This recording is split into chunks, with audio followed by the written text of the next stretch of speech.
let's talk day parties real quick. Okay. Have they officially taken over the nightlife party scene? Day parties are great, You could go home and have a good sleep, at a nice Yeah. time. And I think that's the key thing. And, I think the vibes too, like looking outside a window or being outside and the sun is there, that alone is a vibe, I think. You can still get home at a reasonable time and still have reasonable sleep and, go to work or, do your business. Now, a lot of people been feeling and believe that the club scene here in Toronto is dead. What's your take on that? Welcome back, guys. Welcome back to another episode of 3 Questions with Corey Kareem, the podcast where we sit down with some amazing people who are doing some amazing things. And that's right, you guessed it. We ask them 3 questions, sometimes 4, 5, 6, 7, 8. I know. I read the comments.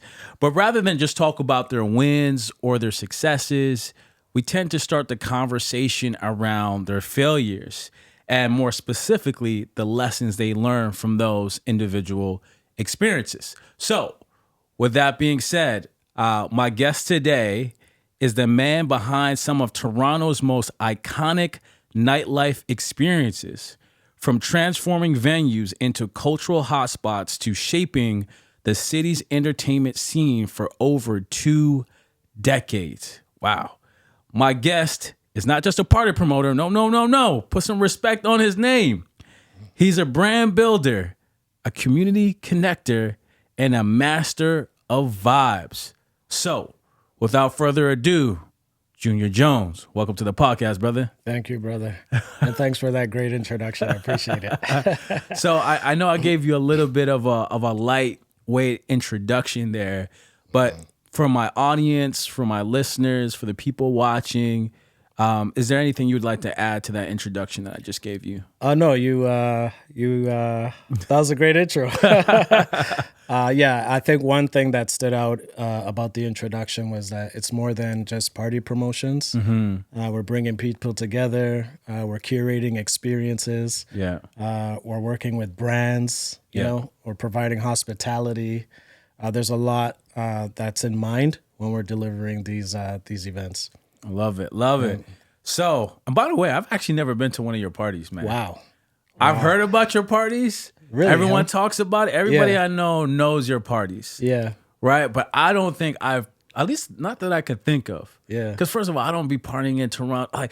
Look, we're going to get into that. All okay. right. We're going to circle back. We're going to circle back to that. Right. So, as I mentioned in the intro, I start the conversation around failure. Mm-hmm. So with that in mind, Junior, looking back at your life, whether it be personal or career-wise, what was one of the biggest or hardest challenges or setbacks you had? What happened? How'd you get over it? And most importantly, what did you learn from that experience? Yeah, that's a real good question. I think the thing with me is like I've come to learn that in life there's always going to be obstacles and challenges. There's going to be ups and downs. On your journey, it's never going to be smooth. It's always going to be sort of a bumpy experience. Yeah. So I've learned that and I've embraced that. I welcome challenges. I expect them. Mm-hmm. So I can't really put my finger on one thing, but like in my personal life, and I think we've all had many challenges. But one for me personally is like family. I've lost people who are very close to me, my mom, my dad, my younger brother. Wow. And so obviously those kinds of things are challenges within themselves that have impacted me in conducting work and other relationships and things like that. But, I've just being in a mindset of knowing that this is part of life. These things will happen. Just being strong, resilient, leaning on to other people for support. You kind of just get through that, and you're growing when you're going through those things. So I transfer those kinds of experiences into business as well. So if we're doing an event and for whatever reason something doesn't go as planned, we know those things are going to happen here and there, but it's how we cope with it, how we deal with it, that matters, right? So it's just really learning from all experiences whether it's personal, business, what have you, and just using those lessons to push you forward in whatever sort of capacity it might be. Yeah. So going back to the club experience, what you're known for in the city, was there ever like a night where like, yes, every time you throw an event, there's maybe one thing that goes wrong, but was there ever like an event night where like just multiple things went wrong and you're like, oh man, I don't know how I'm gonna get through that. Like, well, tell me if was there experience like that, and tell me about it. There has been. Yeah. There has been an event, and it was a really big event too. Yeah. Where there was a couple thousand people or more. Everyone was really excited about a lot of anticipation. People invested in, outfits, their time, and everything. And there was like issues getting in because there was so many people. Mm-hmm. So it was slow to get in, long wait times, a bit of disorganization from some of the staff and things like that. So they were just pretty much overwhelmed with the size of the event. And so that kind of trickled down into other parts of, the flow for the evening. And then sometimes it's technology. The sound might not be as great as... Ooh, that's a big one on Yeah, for sure, because sound can impact the vibe. Mm-hmm. You need loud, high-quality sound, right? Especially in a big room or in a big space. So we've had issues with sound before not being efficient. Mm-hmm. And just other little things, throughout the ride. Sometimes people don't even know. They won't notice it. But, being the event curator or organizer, you're going to know those things. Of course. And it's going to bother you. Mm-hmm. But you try to just go on with the show and do whatever you can to fix them. So on the part where you're saying that one time you had like a sound issue. Right. Like, how did you like fix that? Like, what's the workaround? Yeah, that's a good question. Obviously, you communicate with the techs on site and hope that they can resolve it as quickly as possible. But in this particular case, it didn't quite get resolved in a sufficient way at all. So it was a little disappointing, Yeah. I mean, there was sound, but it wasn't good enough. Right, right. And from those type of experience, what would you say from throwing all the events that you've thrown over the last 2 decades, what would you say is that like the biggest lesson you've learned from those events?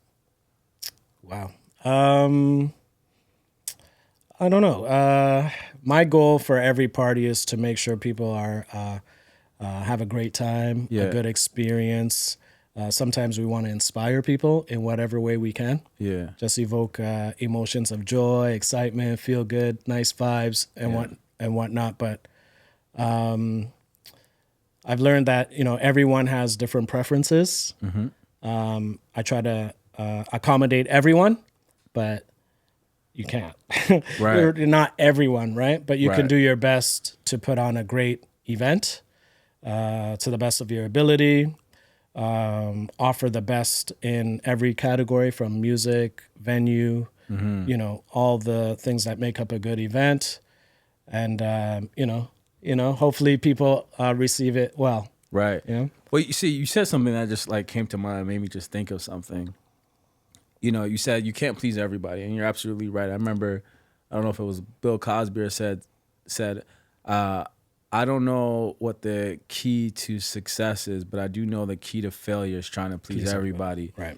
Right. And so when I hear you say you can't please everybody, I wonder if you've ever noticed that certain themes work better than others, because I feel like you have a certain theme to a lot of your events, and I'm just curious to know how you decide, okay, this party is going to be this theme and that party is going to be that theme. Yeah. So overall, we're a lifestyle brand. Yeah. We like to focus on like sophistication, high quality, right? Fashion, right? People who like to travel, that kind of demographic. Yeah. So we focus our events on that. So the all white event, the all black, those are meant to be events where you put a little more effort into your outfit and your appearance. There's usually a lot of anticipation for that. Mm-hmm. And then there's music-driven events like R&B room. where we focus on the music and the vibe. So yes, to your question and your point is different events will target different people. Got you. I just can't. An idea just came to mind. So, I don't know if you've seen the theme of the most recent Met Gala. I feel like you should do your own that's take. a dope. That was you dope. should do your own take on that. I think so, man. That's cool. Yeah, and you should do it like. TIFF is probably a hard time to do events, but if you can do an event around that TIFF time, and do like that Met Gala type thing, I think that would be a good look. I think that's a good idea. Yeah. So what do you think is one thing most people wouldn't know about you, or like what do you think that thing would be? Yeah, I've been around for a long time. Yeah, like the Junior Jones group. Yeah, brand kind of emerged, about 12 years ago. Yeah, that's when I did the first party 12, 13 years ago. It was called Collins Ave. And I got the after Miami. Yes, got you. Okay. Yes, I got South Beach. You got it. So and the reason why I called the event Collins Ave is that's where I got the inspiration to do parties. So I would travel to Miami quite a bit and go to parties there. Yeah. And it was there that I said, you know what, I want to go back home to Toronto and do parties similar to these ones. And initially, the promotion company was called Miami Boy Lifestyle, right? With one of my close friends. His name is Sean, and he was based in Miami. I'm based here in Toronto, and most of the people that were attending knew me. He was kind of busy with other things in Miami, so then it kind of shifted to Junior Jones Group. And at that time, Junior Jones Group was not a promotions company. It was a sponsorship sales business. So this is something people might not know. Gotcha. What we were doing was we were partnering with other event organizers, people who did like galas, sports shows, conferences, and things like that, fashion shows. We would partner with them and help them get sponsors for their events. So that was our involvement in events. But then when I started doing the promotions, I pivoted and focused solely on curating my own events. Right? Got you. But before that, I was also like a corporate sales executive. Okay, I can see that though. Yeah, I can see that. I was a corporate sales executive. With a content distribution company. Okay. So we were, when people started using their phones and mobile devices to consume content. This company was one of the first to have the technology to do that. So some of the customers were the NBA, the NFL, the NHL, World Cup, and in Canada, Rogers, Bell, all those kinds of companies.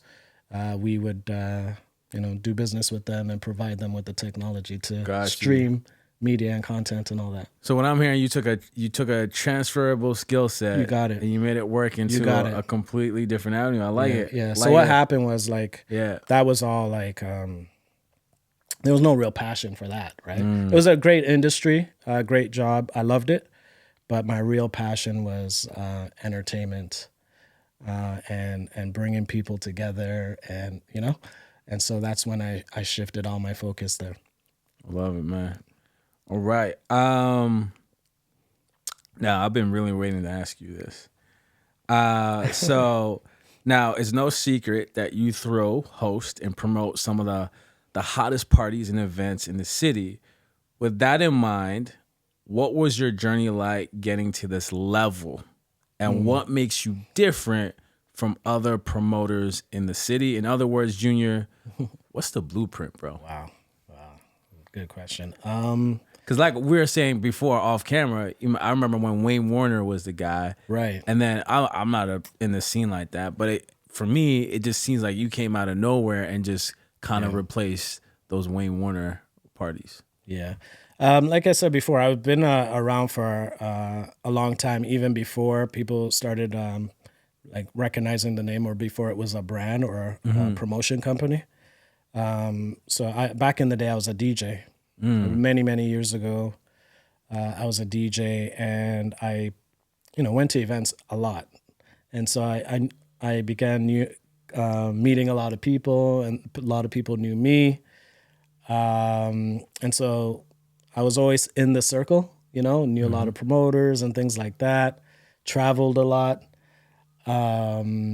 Consistency in making sure that with every event, the focus is on people having a good time. It's not a business. It was a business, but like, of course, the focus is having a good party. Right. That's number one. Yeah. No matter what, always make sure you have good music, good atmosphere, a good vibe. That was always the goal, and being consistent with the delivery of that, as well as the presentation, like the marketing and everything else, really building a brand. And just by sticking to that, things, grew every single time. After each event, the numbers would just get bigger and bigger, and the word of mouth. And before you know it, like it became like a really big thing.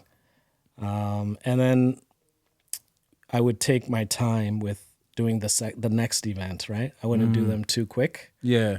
Build a little bit of anticipation as well. And people would be like, yo, when's the next one? Right, keep them waiting. Oh my God, when is the next one? You know? So that was part of the formula before. And that's pretty much it. And yeah.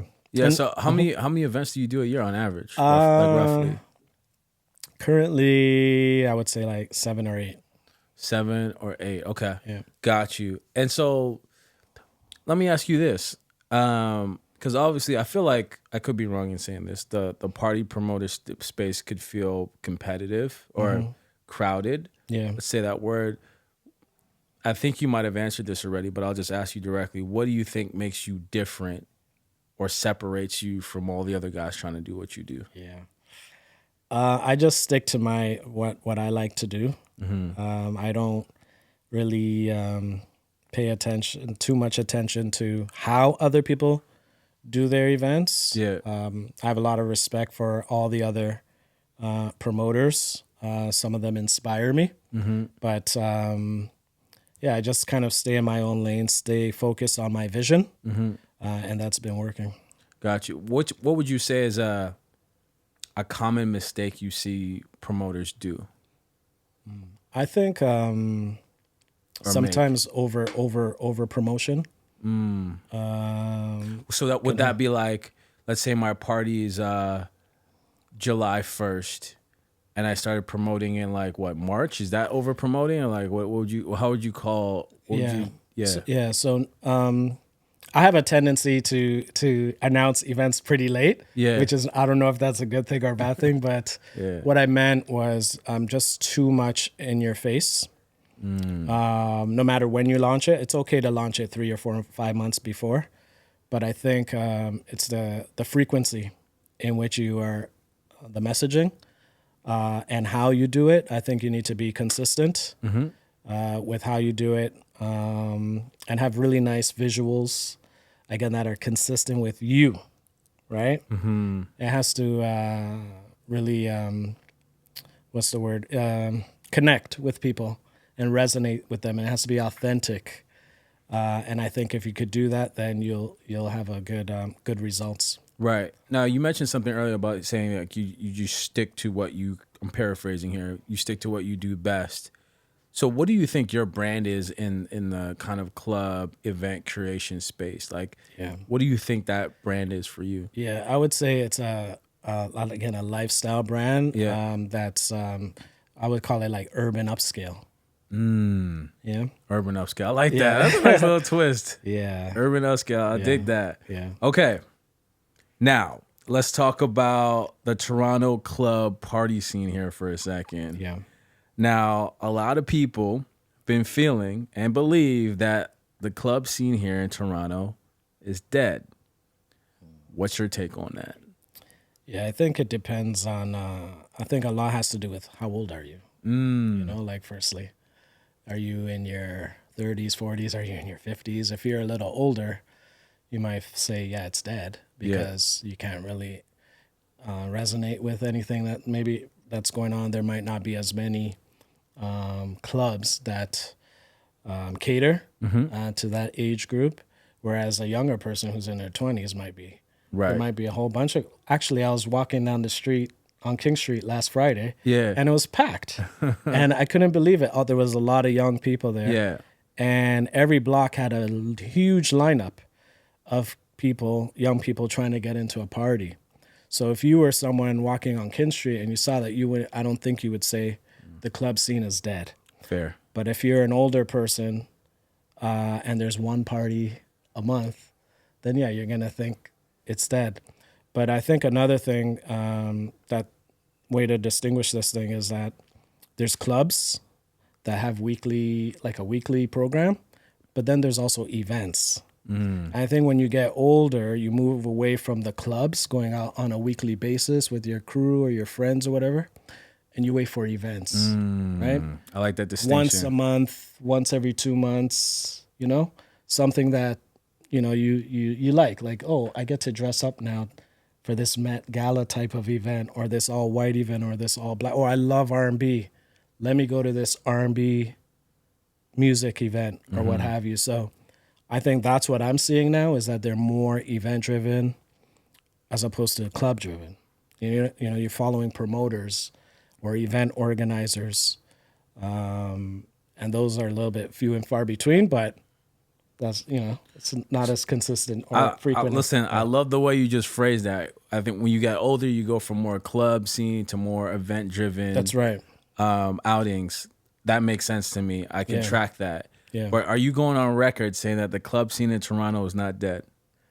I honestly can't say that because, answer that because, like I said, I was walking on the street and it was packed. Yeah. But I'm a little older too. Yeah. And I don't think it's dead. No, I don't think it's dead. It's just, what is your preference? What do you like?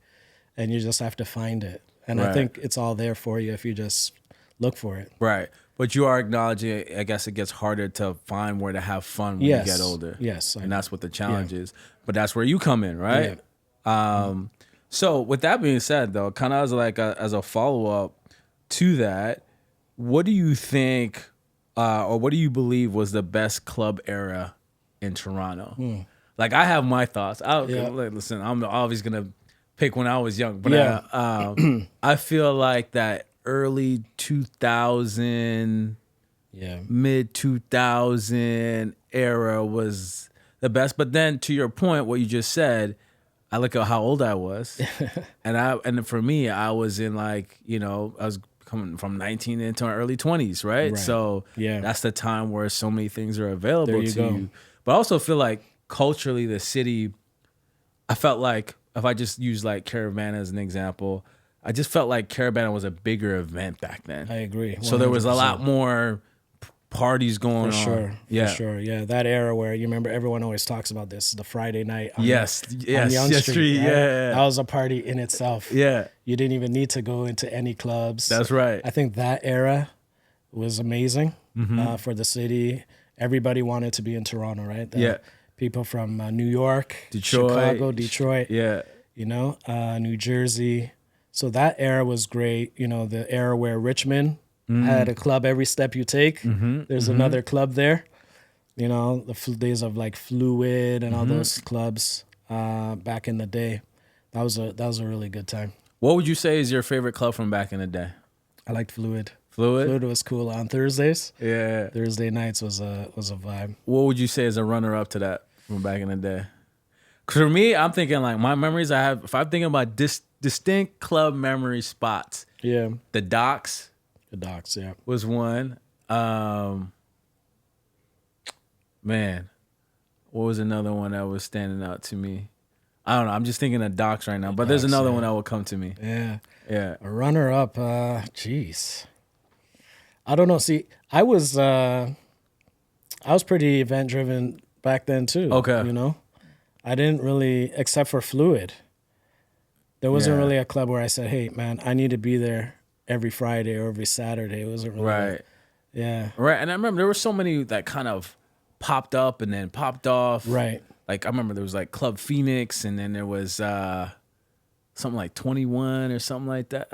Man, there was a few back in the day that popped on and popped off. But yeah, I love that. All right, let's talk day parties real quick. Okay. Have they officially taken over the nightlife party scene? Yeah, day parties are great, you know. They've been real popular, I would say, for the last 10 years or so. More and more people are doing them, and it makes sense, you know. You could go home and have a good sleep, you know, at a nice time. And I think that's the key thing. Yeah. Is you still get your good night's sleep. Yeah. You know, and you know, I think the vibes too, like looking outside a window or being outside and the sun is there, that alone is a vibe, I think, you know. Yeah. No, I was trying to think about why day parties are becoming so popular, and you call it a good point. You could still get home at a reasonable time and still have reasonable sleep, and you know, go to work or you know, do your business the next day.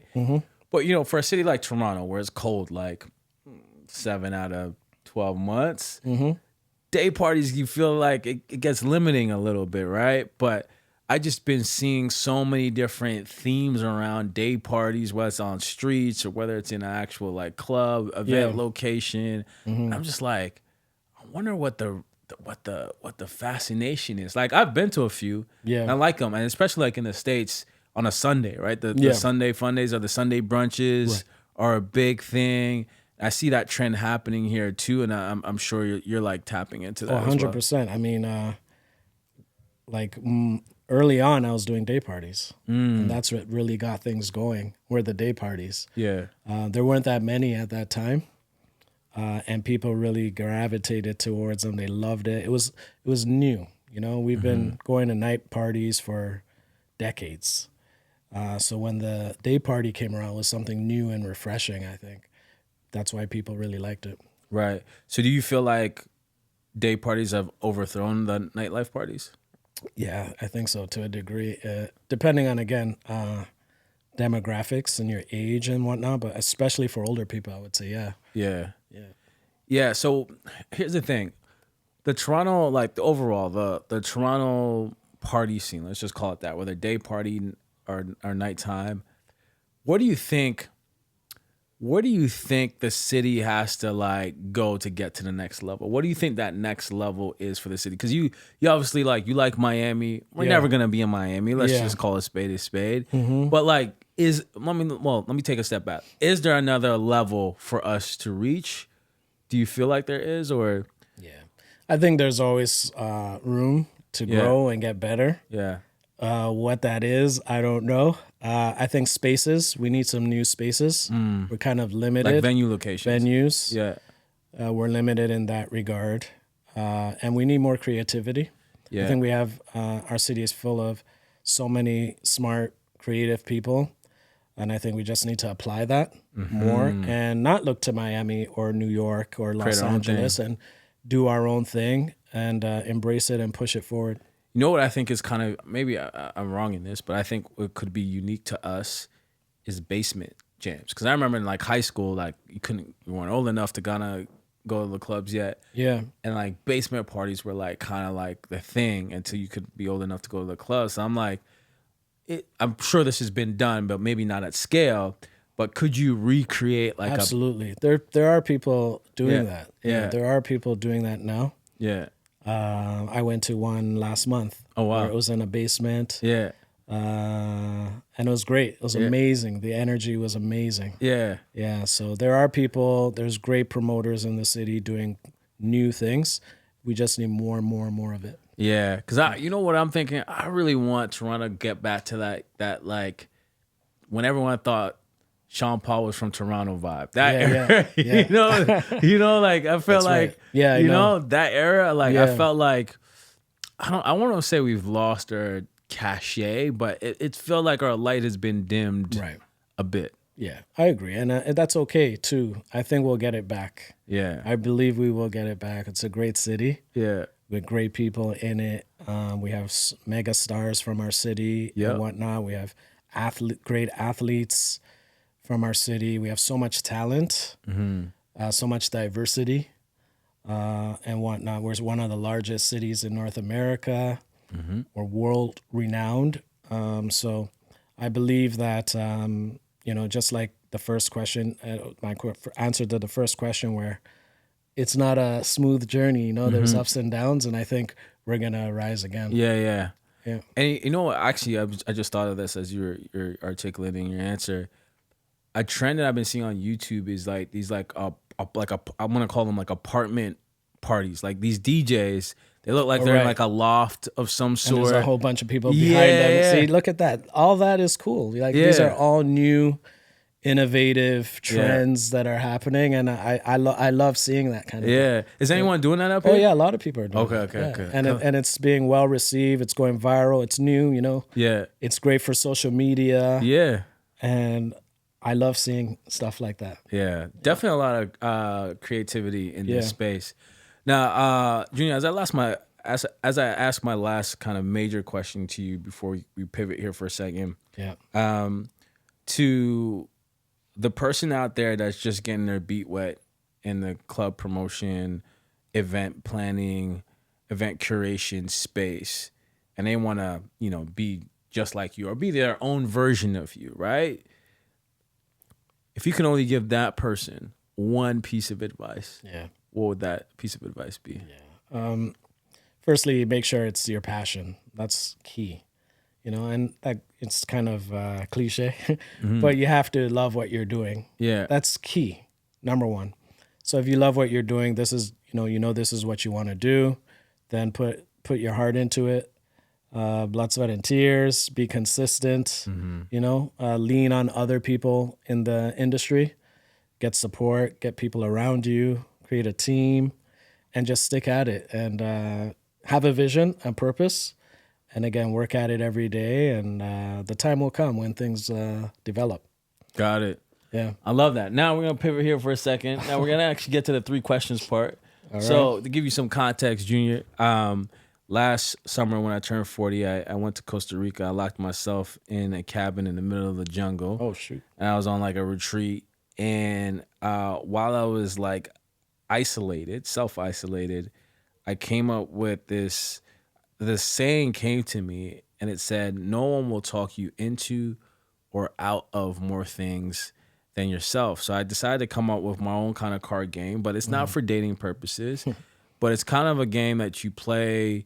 It's a conversation card game that you use with yourself or maybe a partner to help you to have constructive, productive conversations with yourself. Because one of the things I just discovered in the last year or so is that having or learning to have constructive and productive conversations with yourself is one of the biggest skills you can have in your life, because no one's talking to you more than you, right? So with that being said, I want you to pick 2 cards, any 2 cards from this desk, and you're going to answer the question to the best of your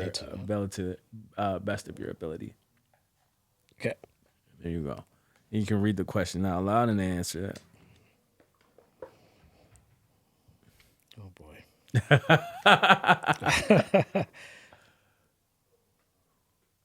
Oh, this is a good one. Okay.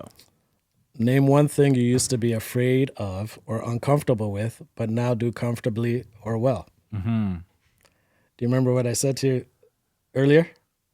I'm trying to jot I usually don't yes. come on podcasts. Right. This is like his first time, guys. This is his first time on here. I don't do this kind of thing. It's not that I was afraid, maybe a little uncomfortable. Yeah. I'm a very quiet, calm, and reserved person. But I decided that I was going to step out of that comfort zone. Congratulations. And, thank you. And do more of these interviews. And here you are. You're doing well, brother. Here we are right now. You're doing well. Yes. You're doing well. What's the next one? The next one is, if you had 6 months left to live, who are the people you would spend it with the most? Obviously, my family. Got you. Yeah, my family, my kids. And that's about it. Yeah. So my final question to you is, what is a quote or a mantra that you currently live by? Yeah,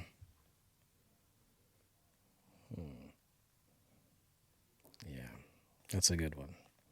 There's a few out there, but one that sticks with me a lot is like, and it's not a complicated one. It's very simple. It's respect is everything. Yeah. Try to treat everyone the way I would want to be treated, whether it's in personal relationships or business. treat them with respect and receive respect back.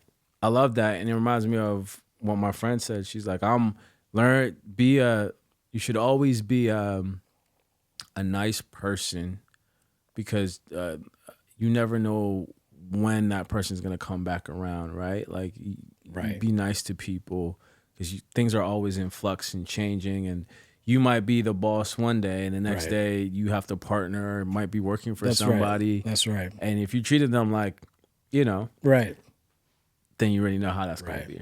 Yeah. Right. All right. Well, this concludes this episode of 3 Questions with Corey Kareem. And as my listeners and my followers know, I like to end each episode with saying this: sometimes you don't need to learn anything new. You just need to hear or see that somebody else went through it too. So with that being said, Junior and myself are out. Peace and love. Till the next time.